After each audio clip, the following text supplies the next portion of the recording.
Hi, this is Brian down in Houston, Texas, and I play at Melrose Golf Course. This is Golf Smarter. Hi, this is Craig Morrow from Flower Mound, Texas. I play at Tour 18 Dallas. It's a simulation of 18 great American golf holes, including Sawgrass 17, the Island Green, and Amen Corner 11, 12, and 13. This is Golf Smarter, episode 1016. Wow, 1016. Good job, Fred.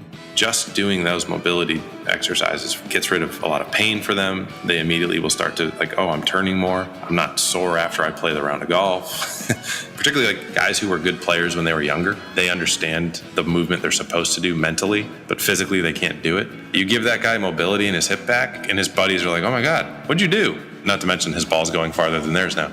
That's literally just level one. Then you move up. Level two is how do we get you stronger? Whether it's squat type movements or hinge type movements, which are like a kettlebell deadlifts or banded lifts. How do we get your hips stronger? Bridges would be the simplest example of that. How do we strengthen basically like the backside of your legs, your butt and your hamstrings? Those are your two lower body, and then you're also working getting stronger in your upper body, whether it's with dumbbells or barbell or cables, whatever it may be. Those are the big ones that we really want to see get stronger with. And then you get to power. Power is how quickly can I get it from the bottom to the top. So if you can move 50 pounds, but it takes you a minute, that is less powerful than if you can move 50 pounds the same distance in 1 second. That's where the explosiveness comes from. And so those are kind of the big three categories. So during that 15 minutes a day, because you're assessing, you know exactly it is what you get rid of all the extra noise and you're solely focusing on what is the low-hanging fruit for you at that moment.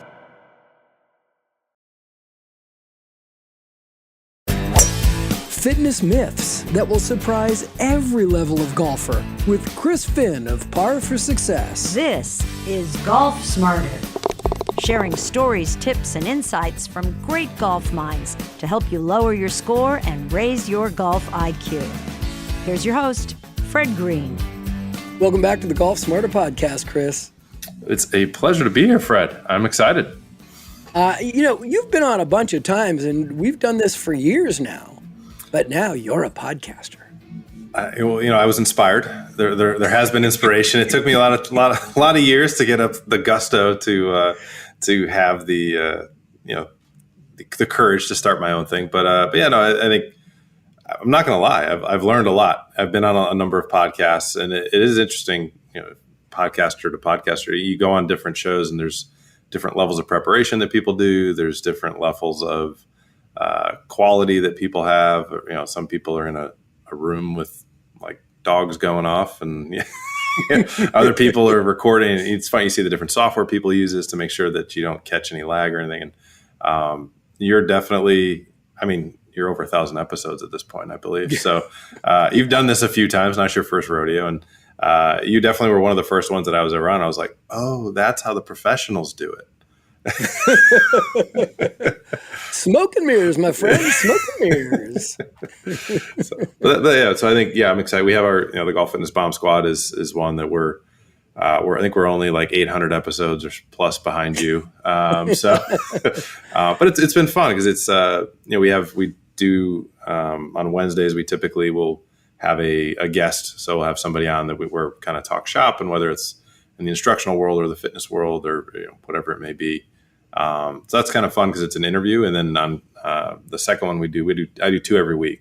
We do kind of a shorter kind of, a lot of work, man. It is. So we do a shorter kind of, 10 to 20 minute kind of quick hit episode on a specific topic. So that's usually just me diving in deep on, whether something cool that I saw in a client or a question that somebody's had. And so it's cool. It adds a little bit of variance for me. And then it also gives me a platform that if I want to go off on a soapbox, I talk to a computer for, 20 minutes and then see what people think. So, yeah, I've never, other than that one episode my little bonus episode after the Masters, I've never been able to just sit down and talk for 20 minutes like that on this show, mainly because I have too many questions and I want to get experts on like yourself who can just do the talking for me, and I can just ask a lot more and do follow-ups.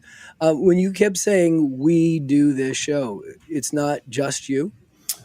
So it is hosting? Me. That's just my vernacular. Anything at Par for Success, I say we. Yeah, we as a group produce a podcast. Correct. I joke. Yeah. I'm just the talking head. I go on and talk, and then our team You got a does beautiful the voice. You're lucky. like. I don't I don't know how to edit or like that's. I have a great team. They help me do all that, and I will say really smart. It's really smart because a lot of people disappear when they have to start doing all the editing and stuff. They're like, I don't like this. I saw what it was early, and I was like, I have my circle of competence. This is not it. I am not doing this. This will not go well. But I have such a newfound respect for the interviewer. It's funny now when I go on as like in this scenario, it's like, this will be fun. Just get to talk and hang out. And, when you're the interviewer, like the research you got to do. And because that was some of the things I noticed going on other podcasts was how much of a better experience it was when the person that was interviewing you had done research or, I had a guy, we recorded an episode earlier today and being able to, hey man, I saw that you had this great tweet that you had and it was, and being able to set them up to then kind of dive into there and the conversation and goes so much better. But it's such a skill set that I had no idea about until, go on a show with you. And it's like, oh, he actually like looked at what I do. Like makes my job as the interviewee much easier. Absolutely. And I tell people a lot. I'm like, listen, this is your soapbox. I'm not here to do a gotcha. This is not 60 minutes, right? I just want to have you, sell your wares, showcase your expertise, and I'll just keep listening. And I know my wife, she wrote a book and it was published in 2023, and she's been on a lot of podcasts. Mm-hmm. And actually, I learned how to do interviews by being her recording engineer because she was a talk show host. So that's how I learned how to do this and kind of develop my own skills over these 20 years of doing this. But she will be on podcasts a lot where they do pre-interviews. I'm like, what's that? It's like, why are you wasting people's time by doing pre-interviews? I don't know if you do that or not, but for me, it's like, let's chat for 3 or 4 minutes before we start recording and then let it rip. Yeah, well, I find that's some of the best content too. It's when it's just kind of off the cuff. And you find, I always find it's interesting. And I'm obviously, we have a lot of like the top teachers on. And I always joke to our listeners, I'm like, you guys all know this. This is totally selfish on my part. I'm a golf junkie and every question I ask is probably at least in part for me. but when you have those discussions, you have these discussions and then there's this like aha moment. I've never once had a moment where I was like, oh man, I wish we weren't recording. I've had tons of moments where I was like, I should have hit record sooner. Absolutely. But when you have as much recording experience as I do, I've been doing this for pretty much my whole life. You have also the horror stories of, it wasn't recording, oh my God. Or the one time when I was interviewing Carlton Fisk at spring training during baseball spring training, and we did this great interview, and I sat on the mic cord and it unplugged. And the whole thing was just 20 minutes of air. Oh, gosh. My horror story, there's been two. I had one. One was... The hard part I've had, the bad one I've had is like we had a thunderstorm going on here in North Carolina while we were recording, and like the internet was super in and out, and then you're trying to have an interview with someone and there's lag, and it was awful. And it was I think it was Michael Breed, like it was like a big name, and it was like, oh my gosh, this is so embarrassing. I like can't really hear or interact. So that was a bad one. And although I will say the worst one. I will record in the solo episodes I do. I'll record in batches, and I recorded 4, so they're like 20 minutes. I mean, it's hour and a half, and I'm just kind of go. That's exhausting. I made the mistake of not checking that it had selected the right mic. It had somehow like auto selected to a different mic, and so then I finish, and I get a text, from the guy who does the podcast. He goes, hey, man, did you have your audio on? And I go, no. I had to go back and do 4 podcasts. I had just talked for an hour and a half to myself and unscripted and did not record a single word. Fred, I was like, I wanted to run through a window. Yeah. I was like, this is awful. Yeah, just like, okay, my career as a podcaster is complete. I was like, hey guys, I think we're good. Maybe we'll just do one episode a week. We don't need these anyway. Oh my gosh. Oh. The thing that I've learned that I think has helped me through with the podcast is as long as you're a good listener, right? When you're interviewing somebody, and if you have a list of questions that you feel like you have to get to, you're going to miss all this great stuff because they're going to be saying something and you just can just wait for them to finish and then say, keep going. Tell me more. Or, what does that mean? Can you explain that to me? And I've found that's always worked really well for me. And talk about being self-serving. I started this podcast to get free golf lessons, right? Just like, I'll just interview experts and see what happens. Yeah. That's worked. Yeah, I think some of my favorites have been, particularly to your point, like I'll have a number of top 100 instructors on, and I'll kind of have my bullet points of things that I want to talk about based on what their YouTube videos or topics or philosophies have been around. And but inevitably, I ask the first question. I think we had Adam Young came on, great instructor out of Las Vegas, does a lot of online stuff. Good job. And you started having on. I had like a whole list of. Fred, I prepped, right? I'm like, I'm going to be ready. I asked him the first question, and I just realized we're both absolute nerds, and it just goes nowhere where I had planned.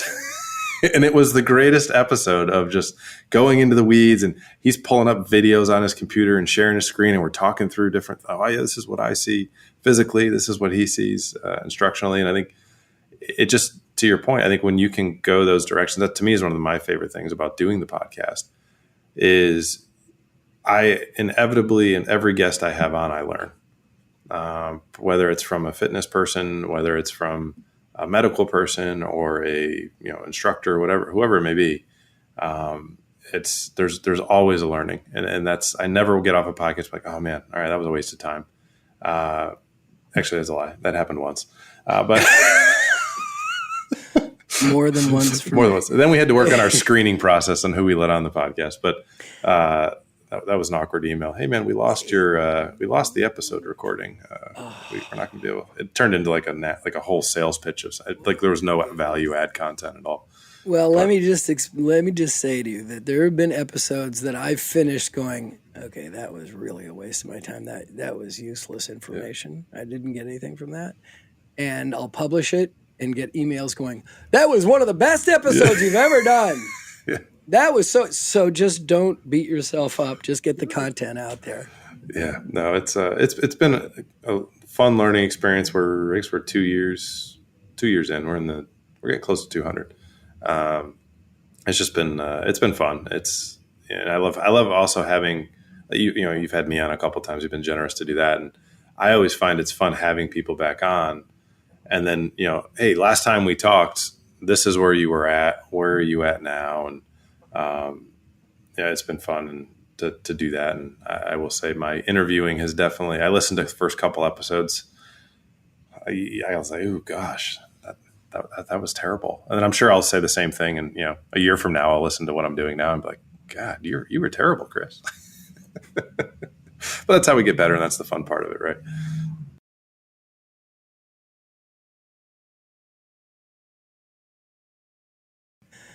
Okay, I just got a tap on the shoulder. Talk about golf, man. What are you doing? Okay, I'm sorry. It's like, you don't hear about your podcasts? Enough. All right, well, you should just check it out, though. It's called the Golf Fitness Bomb Squad. And enough of that. Let's talk about us. Let's get some golf stuff going on here. You guys have done some research recently about golf fitness, and that's what we're here to talk about today. And there apparently, we as golfers living in a series of myths about what is relevant and what is important as far as golf fitness. What have you learned? I am so interested in hearing about this. Yeah, so I think one of the most interesting things that we found recently, Fred, was, and actually it was just like on a whim. This one, it was pretty funny. we had a client who had flown in. We do weekend events now in addition to the regular training we do. And so they had flown in, and they brought their golf shoes, and they were like, "Hey, I brought my golf shoes. I didn't want to wear spikes like the ones that I normally play with, so I just brought these like comfortable ones." Then I don't know why it stuck out to me, but he said, "It doesn't matter anyway. It's just whatever. It's whatever's on my feet." I thought to myself, I feel like it does matter because I feel like I've looked at this before, and so we went through the weekend. It was fine, and then so the next week I came in and I said to my team, I said, "Guys, I want to do an experiment," and they're like, "Sure." And then Chris has another great idea, right? So usually they're all stale, they're all stupid and don't turn into anything. I was like, what I want to do is I want to go on because we have 2 sets of force plates in our simulators here. It's like I'm curious based on what's like if I'm on a stable or unstable surface, just how much of a difference does it make in terms of how much force I can produce? So I said, what we're going to do, we're going to take these. If you've seen like a blue AirX pad, there's like these big blue foam pads that you'll see at the gym. They're about maybe 2 inches thick, and they're just foam. You'll see them a lot in like rehab centers for balance and those sorts of things. Okay. So we take 2 of them, we put them on the force plates, and I do. So one of the big predictors of club head speed is your vertical leap. So how much force you can produce while you do a jump, right? So if you're standing, you kind of dip down and jump as high as you can. So I put the pads down, and we turn on the force plates. I do the jump, and the way you measure is you can measure how much force is put out, right? So there's about 900 to it was about 900 watts of force was put out. So then you're like, all right, now get rid of the foam, and let's do it again. And so we throw it on, and I do the same jump, nothing different, and it doubles the amount of force that's put out. Well, okay. I mean, if you're on a 2-inch foam pad, you're going to lose a lot of your power, aren't you? Because you're not really pushing off the ground? Correct. Well, so you're pushing off an unstable surface. So the analogy I would use is think of if you could push 100 pounds of force into the ground, right? Mm-hmm. But now you have to take, energy, the equivalent to maybe 20 pounds of that to make sure you don't fall over to balance. Now you can only push 80 pounds in, right? So you'll have less energy to produce the force because you're using a lot of your energy to balance. And, rule 1 of the body is don't let Chris or Fred fall over, right? Stay upright. Yeah. So and for me, it's, as I get older, it becomes more important. Really concerned about falling. Exactly. Yeah, right. So, so we do that, and we're like, okay, that's cool. But and we're filming this whole thing. We have a YouTube video that we're eventually going to put out at some point. But then I'm like, all right, that's cool, but who cares, right? Because the golfer, there's members in here all the time, and I'm like, guys, this is amazing. Do you see this? And the average golfer looks at me and they're like, Chris, who cares? Right. Let me ask you this. Yeah. Did you do this in what were the shoes that you were wearing? Were you wearing golf shoes, or were you wearing regular? Just regular kind of comfortable sneakers, right? So basically, think of the AirX pad as like an exaggeration of an unstable surface versus a stable surface. So if we circle this back to golf shoes, a comfortable golf shoe, like kind of casual, no spikes, maybe just a couple little nubs on the bottom, versus your traditional kind of hard base. Yeah, spikeless shoes have been all the rage over the last 15 years or so. Correct. Yeah, and so and if you look at the tour players, over 80% of them wear spikes. But if you look at the amateurs, it's basically flipped, or almost 80% of them don't wear spikes. Right. So basically what that is that's an exaggeration of, hey, if I'm on a non-spikeless shoe and an AirX pad versus a spiked shoe, which I'm jumping on the ground because there's my balance is going to be connected there. So then we're like, all right, well, let's swing a golf club and see if this actually means anything. So bring the golf pads, put them back, or the AirX pads. We put them on the force plates, swing. Club head speed is like 107, 108. Right? Okay. Get rid of the force, the foam pads. Guess what the club head speed was? Greater. Significantly. 110, 116. I think it was it was almost 116. Wow. So that is significant. That's almost over 20 yards. Almost. We're getting towards 30 yards. So that's obviously an exaggeration, right? Because you're sitting on a 2-inch pad. So then if you bringing this truly like a golf shoe differential, what we've then, because then we would start testing the actual shoes. Because now I'm like, okay, now I'm very curious. When you actually test a golf shoe, it can be up to 10 yards, 3 miles an hour difference if the shoe does not match your foot, and if you have not like a spike versus no spike. So there's two elements. There's an external element and an internal element. So think of the external as spike or no spike. All right. So that's going to connect you to the ground on the external side. The other element is, some people. And the spikes will connect you to the ground. Correct. Yep. So having a spike will connect you to the ground. That will increase the amount of ground force you can create, which then obviously increases club head speed. Wow. So that alone is like 3 miles an hour. Then if you go and you look at the actual type of shoe on the inside based on your foot. So if you have a flat foot, that's what's called a hypermobile. So it's basically you don't have an arch, so it just collapses.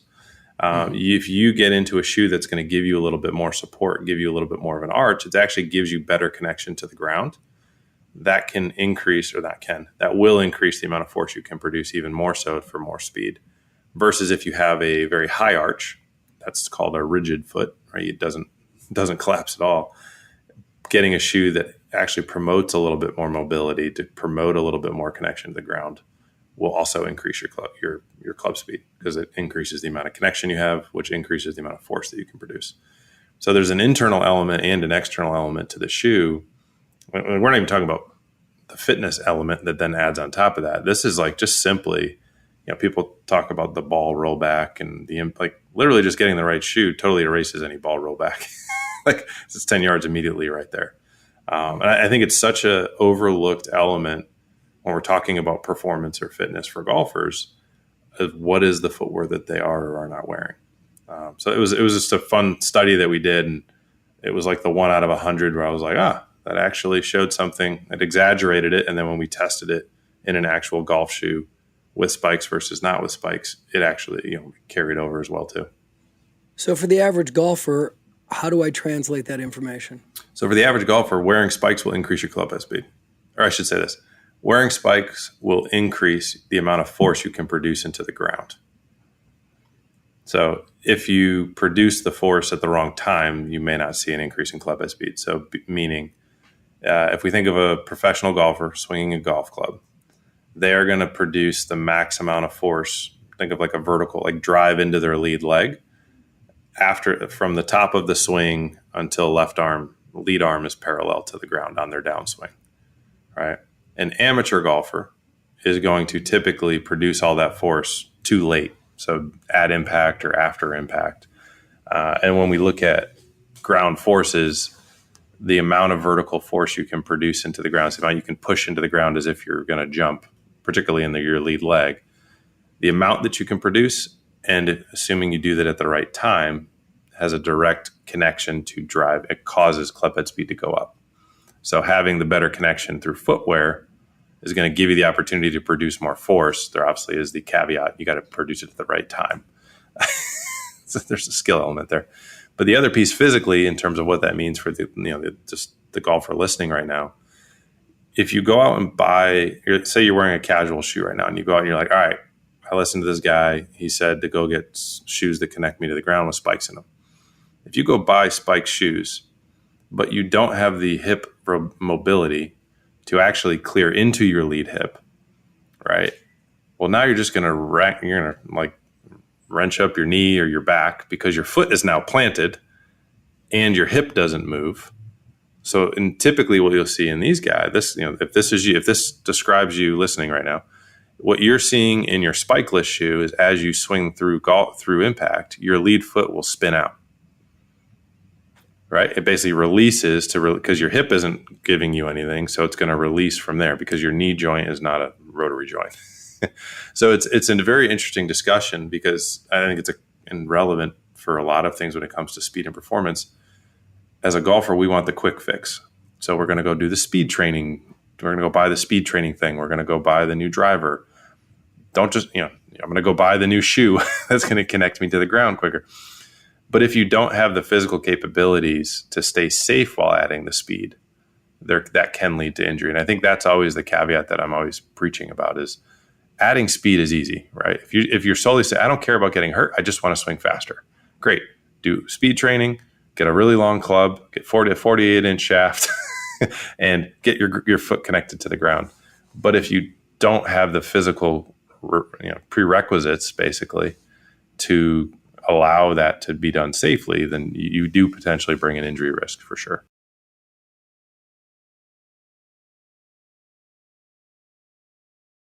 Is this information scientific or anecdotal? I mean, you did your test, but it's one test. Yeah. So yes, it's scientific. So I'm not the only one who's done it. So there was actually a lot of research back, this is probably 5 to 10 years ago, done by FootJoy and Body Track. So this is before force plates were really widely available. It was called a pressure plate. So they were trying to improve pressure ratings. I know Squares Golf Shoes has done a ton of research on this. So it's not unique to me. This is a brand agnostic kind of science nerd, just looking at how can I help somebody increase club head speed? What are all the different levers I can pull for somebody? And so it is we've have since run this obviously internally with all of the different golfers that come in and, hey, what's your club head speed? Hey, if you have good hip mobility, you pass your 4 rotational mobility centers, which we've talked about on the show before, and we have the home assessment that people do. And hey, you pass that, this is an option for you. We can get you in a better shoe, and this is a quick, immediate club head speed boost. And if you have good mobility, we're able to do that safely. So I think the one caveat, it will increase your force production. Now, if you do it at the right time, yeah, depends on the person, right? And then that's another discussion of training and those sorts of things. But yeah, if you improve your connection to the ground, you will increase the amount of force you can produce. That is a kind of causational in terms of scientific. I've had multiple guests on who are shoe manufacturers and inventors, including Robert from Squares. Mm-hmm. I think this was like the first podcast that he was on. So I've been with him since the beginning, and I've always been fascinated. And I don't remember who exactly told me, but I think it was Squares that said, if you can twist your shoe in your hand, that's a bad golf shoe. Yep. You need a very sturdy golf shoe. Mm-hmm. From the fitness side of that, does that hold up? Do you agree with that? Yeah, I think everything is on a continuum, right? So I think if you had at its core, yes, that is accurate. Okay. I think there's varying levels of that based on what the foot is, right? And that's where there's different styles of shoes, right? There's going to be some that are more rigid. There'll be some that have a little bit more flexibility. But yeah, if you can rotate it back and forth, and the ultimate goal of that shoe is to produce is a performance driving shoe to produce as much force as possible, which then drives as much speed as possible. 100% yes. Right. And I think that's always the challenge with that shoe companies will have, is they have to balance that scientific fact with comfort. Right. Which is why the spikeless, just kind of, I want to wear it to the grocery store shoe has become so popular. Right. And so, in a perfect world, yeah, that's what every shoe would look like. But people want it to look stylish. They want it to be comfortable. The amateur will generally prioritize comfort and look over the performance side. But they'll go out buy the new driver, every year, right? Because they're going to gain 20 yards every single year, right? And we know that's not true unless you work on your speed. Yeah. Do this, and if you don't know this answer, that's okay. But it's like, does the Squares shoe, that squared off toe and the rigid bottom, is that a better shoe? I mean, you got guys like Nick Faldo and John Daly saying, "Oh yeah, I swear by these." Is that a better golf shoe? I mean, I think the toe box design that they've done. No, I haven't actually researched these at this point. Had them. We actually are doing some stuff where they actually are sending us some to do some research on them, which I think is really cool. Yeah. And we're running a study with a number of our clients, trying different shoes and seeing. So, I could speak intelligently at that point. What I will say, just based on the biomechanics of the foot and the footwear and that toe box, it makes sense. Like it 100% does. When you look at the studies that they've had done, that makes sense. I think everything that Squares as a company seems to go after is performance based, right? And so absolutely. From that approach, it's right. From a style, those are all other discussions of. Sure. I think if we're strictly talking it, how do I get the most out of a shoe as defined by, comfort? The wider toe box is going to give you more. What I was talking about of like if you have a rigid foot, you want a footwear that's going to try to get more connection to the ground, so you have the ability to put more force. The wider toe box is going to allow you to do that. Versus if you have a really narrow shoe, the extreme would be think of like a woman in a high heel, like with a like super tight and like a high heel a stiletto that they would wear to like a wedding. Like not a lot of ground force going to come off of that toe box, right? Like right that they're ripping their shoes off because their feet are bruised and bloody at the end. Going to get twisted exactly right when their dancing starts. Right, so that'd be one extreme. You go to the total opposite extreme, and that's where you have the rigid kind of support. You have the wider toe box so that you can actually drive from the first met head all the way to the fifth met head, under the big toe to under the little toe. So all of that is 100% on point. Yeah, and the thing is for me, and I really like the square shoes. I've liked them a lot in the past, but since I walk the course a lot, most of the time, my feet hurt, my ankles hurt wearing those and walking in those. And I've really had to adjust my shoe wear and decide where I go because of, in Northern California, we have very hilly courses. Yeah. There's a lot of elevation change. And so some shoes just hurt at the end of the round. Yeah. And not just my feet and my legs, but my back. Yeah, and I think this is getting into my geekiness of researching shoes and cool. That's why you're here. I know weight, like the weights of different shoes and stuff. Like, I think if you're looking at across the shoe spectrum, if we're talking on the Square specifically, like when they came out, if you look at it, was at least 100 grams heavier their earlier shoes than their later shoes, right? And so I think that's been the balance. Talking about the continuum of if you go straight up performance, it's going to be a heavier shoe because you have to put materials in there that are going to give you something to push against. So I think what you've started to see, particularly as you go through the technology and the innovation of materials and all those sorts of things, I think you're going to continue to see shoes that are going to drop on the weight side and while being able to maintain that on the stability side. And I think that, in my opinion, on the shoe side of things, that's where it's going to continue to go. And looking at how can we get this shoe as light as possible, with as much connection as possible, with as much support as possible. And be weatherproof. And be weatherproof, right? And look cool and feel comfortable, right? Like it's all those things. But that's, I think one of the things is just looking at, if we take Squares as the ultimate kind of performance focused shoe, it was heavy, when it first came out. And if you now look at it, there's FootJoy shoes that are lighter. There's also some that are heavier.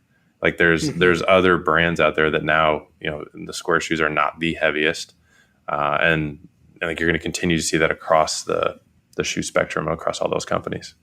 Yeah. Are you familiar with Athlons? Athlons? I've heard of them. I have not dove into those at all. I wore those. We did an episode with him, and I liked those a lot. The bottom of them had I can't explain it, and I'm just moving my hand, and the listeners have no idea what I'm talking about. Okay, but the Athlon and Skechers got into the game as well, and I'm a huge fan of Skechers shoes. Although I do have a pair of Skechers for my winter shoes, but I've never gotten the more recent ones. Are they in it for the style of it and just be able to get old guys to do their testimonials? Ringo Starr and Tony Romo, and I have no idea on that one. I think I just always try in the fitness space, in the rehab space. That's obviously where I live.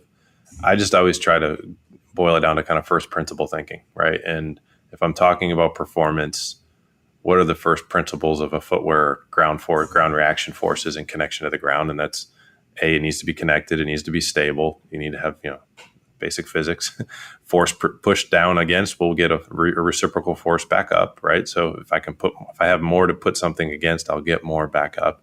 That's why if you go out and it's just poured rain, playing it's wet and soggy, you're not going to hit it as far. You're not going to swing as fast because you don't have the ground connection. Because think about it. I always blamed it the ball's not rolling. Well, there's that too.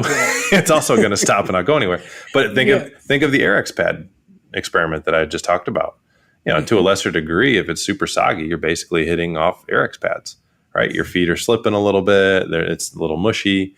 Versus if it's hard and firm, you're going to be able to really drive in, and your foot's going to stay connected. So, like those principles don't change.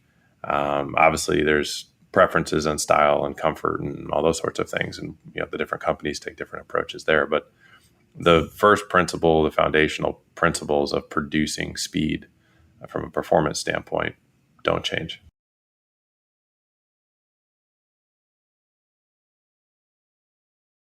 Lots of times on the show, we'll talk about with fitness people and even equipment people. It's like, the balls, their technology is getting better, and the clubs, their technology is getting better. And people think that if I get a new club or I get new balls, that I'm going to get greater distance. You may get a little more. Mm-hmm. But really, we come back to this conversation that we've had so often, that the most important tool in your bag is your body. And if you want to get greater distance, it's more about your swing speed, right? Yeah, I mean, definitely if you want sustainable difference or distance, it's your body, right? So, go buy a pair of shoes that connect you to the ground, you can swing the club faster. Go do some speed training drills or get a different driver. Your club head, maybe you can move that club head faster. Go take lessons and get more efficient. Technically, you can swing it faster. At the end of the day, the engine that drives all of that is your body. And your engine's only as big as your engine is, right? And and that engine, I think of it as a car, has a set of brakes that that's your strength. That is capable of slowing down a certain speed, right? And so this is all the research that we've done. I think one of the other myths that you always hear is like, as you get older, you're naturally going to lose distance.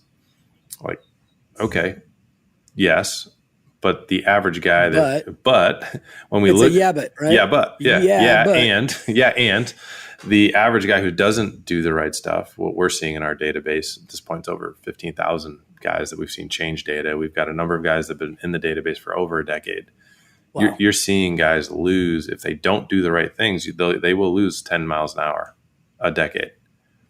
Wow. If guys are doing the right thing, so if we compare those at the control group, guys who don't do anything, compared to the guys who've been with us for 10 plus years, those guys, we can't stop loss with age. Like we have one guy, he's started at 70, he's now 84. I'm not going to stop him from losing distance, but what we've seen is his rate of loss is 80% less.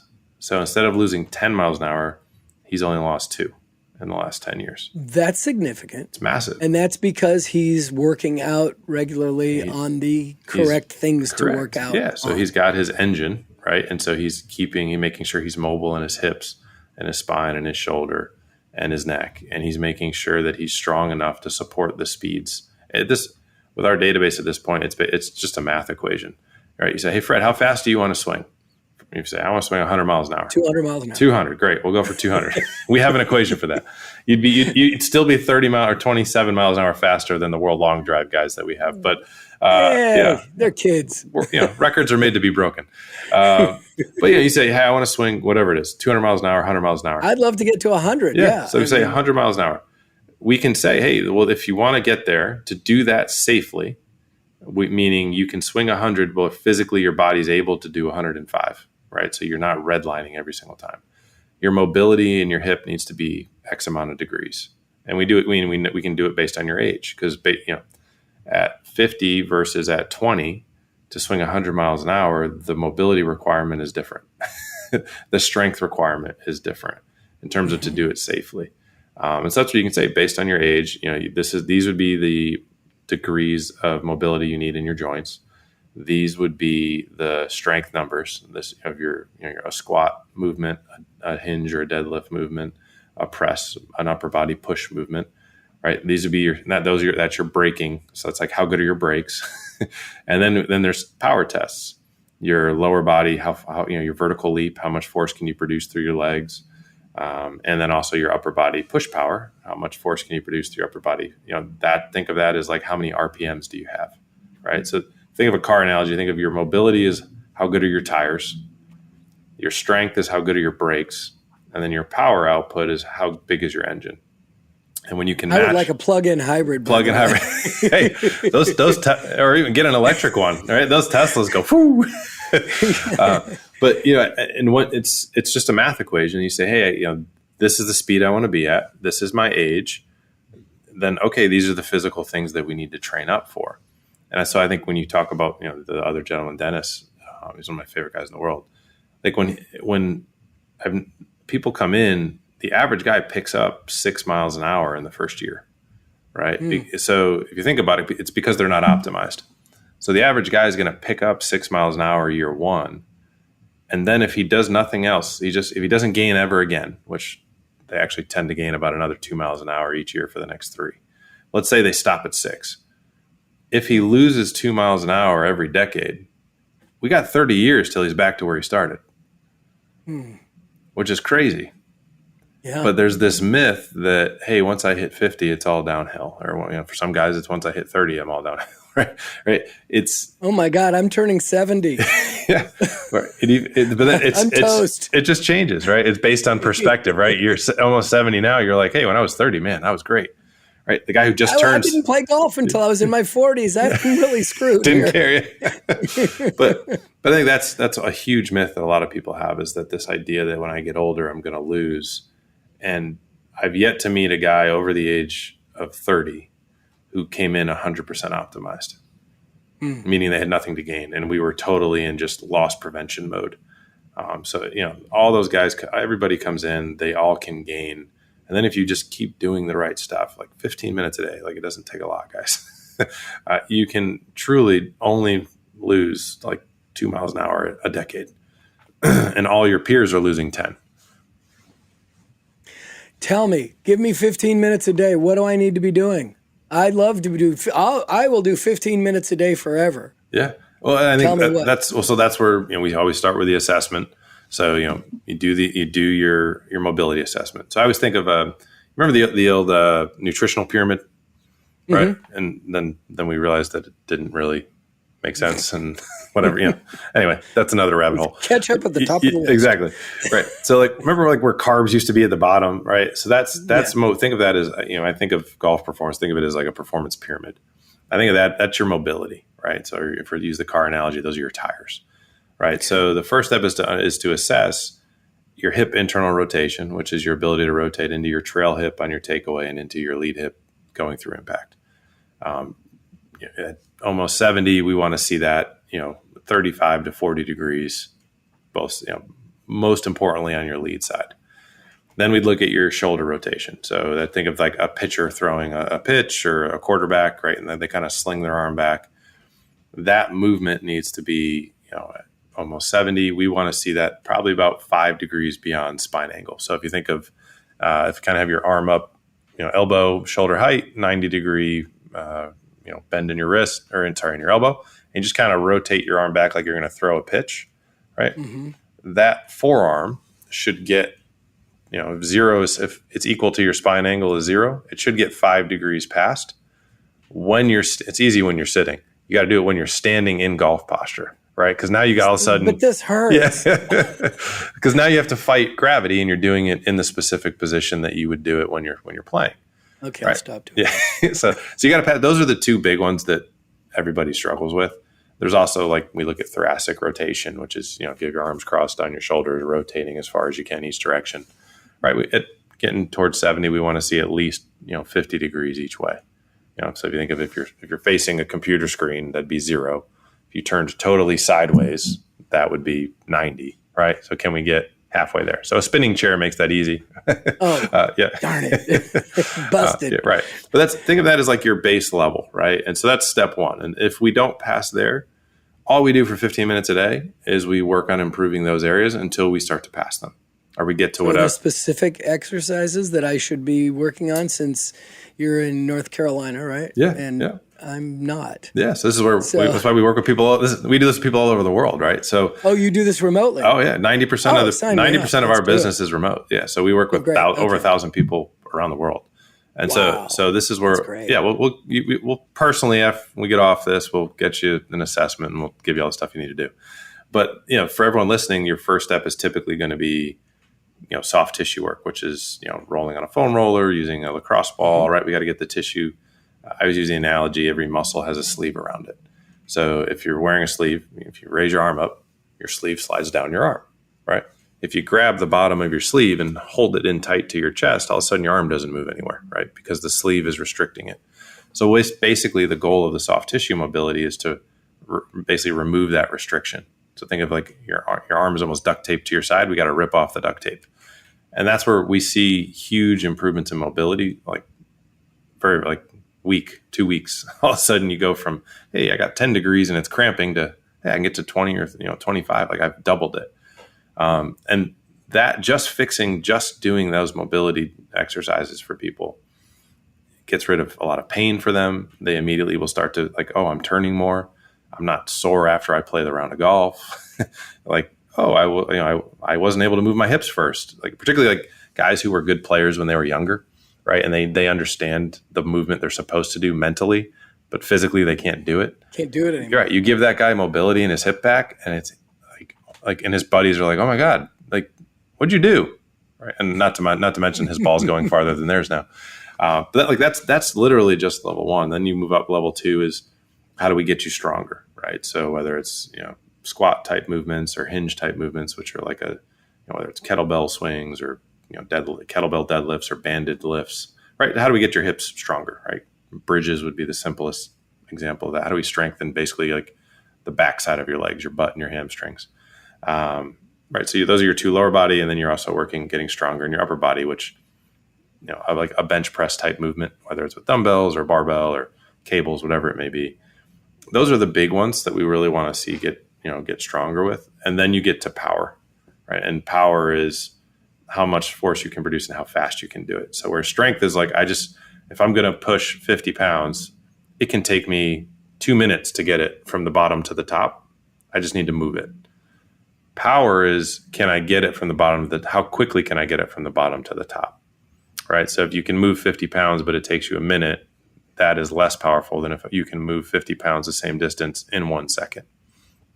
Right. So that's where the explosiveness comes from. And so those are kind of the big 3 categories. And so during that 15 minutes a day, because you're assessing, exactly it is what you kind of, you get rid of all the extra noise and you're solely focusing on what is the low hanging fruit for you at that moment. When I go to the gym, I generally bypass the weight room and go right to the pool and try to get some swimming in. Should I be spending more time lifting weights? Or if you want distance, yes. is the resistance that I get from the pool without having to create pain? Yeah. is that helpful or not? Or so this is all, or yeah. I mean, it's helpful from the general health and wellness, cardiovascular benefits to it, right? Like general well-being. By all means, keep swimming. If you're trying to improve, and this is the same discussion around like guys are like, well, I do cardio. I get on the elliptical and I go like, great. There's nothing wrong with that. It's just you're moving long. It's for a longer duration of time, and you're moving slowly. Is that what you want in your golf swing? Not necessarily. No, right? Necessarily. Right. So, and that's where I think you get like golf is a power sport. The entire swing, like the downswing's less than a second. The entire swing, maybe not even 2, right? Thanks, John Daly, maybe. Yeah. But so I think you got to think of how you want to train, how you want to play. So if I want to play an explosive sport, I want to swing faster, or I'm upset that I'm losing speed. Well, I probably should do stuff that would help me swing faster, and that's going to be producing force, right? So basically, like, think of like lifting weights. If you're lifting more than 6 reps, like say if you have a weight that you can do 15 times, you're not developing strength. You're doing, it's called hypertrophy. You're trying to like build mass or build muscle fibers, right? Ultimately, what we want for golf is we just want to be able to produce a lot of force, or however much force we need. So there's no need to do more than 5 to 6 reps, because that's kind of the physiologically the strength range. And so if you wanted, if you're in an off season and you want to do a lot of reps because you want to put on a base or build a bigger engine, that's when we would do 10, 15 reps in a set, but that's going to make you sore. So you don't want to do that when you're in season. When you're in season, like our guys on tour, now they're doing 3 to 5 reps max in a set, right? So the weight they're using is going to be relatively heavier because they're only lifting it 3 to 5 times. They couldn't lift it 15 times, but the number of repetitions they do is less. That puts less stress on the nervous system. Muscularly, they're not sore, and allows them to perform their best. So that starts getting into a little bit of the nitty gritty, but that's how you keep it short, is you say, hey, this is what I need to work on. These are the 2 or 3 things that I need to do. As long as we're consistent with that, we just snowball wins and progress occurs. And you are at Par 4 Success, number 4, PAR, number 4 success.com. Yeah. And you're also on Instagram and Twitter, and you YouTube channel too, all Par for Success? All Par for Success. And we created, parforsuccess.com/golf smarter. So anyone listening, they can grab the home assessment for free. Thank you. Yeah. And That's we awesome. actually, if you go there, we don't do this for all the shows, but for this show, for you guys listening, just because I like Fred, and he's had me on multiple times. We also, and I've been on your show too. You have, you graced me with your presence early on. I appreciate it. They gave me some street cred, but we also, after you guys, if you go to parforsuccess.com/golf smarter, you'll get the home assessment. You'll just put in your email. We'll send it to you. And then it also gives you an option, if you want, for a free one-on-one consult with one of our guys. So they'll actually go through the assessment with you live, walk you through, what it means and all that sort of stuff too, if you wanted that sort of attention as well. So awesome. But that's how we keep it short. And then understanding, like, hey, if your shoulder is good, we're not going to waste time on your shoulder. Like, but your hip stinks. Well, then we're going to work on your hip. And I think that's important. Awesome. Chris, it was great to talk to you again. And also remember to check out the Golf Fitness Bomb Squad, your podcast. And we will, of course, as always, we'll stay in touch, and we'll do this again. For sure. I definitely got to have you on. We got to hear the master story to my listenership. That's a good one.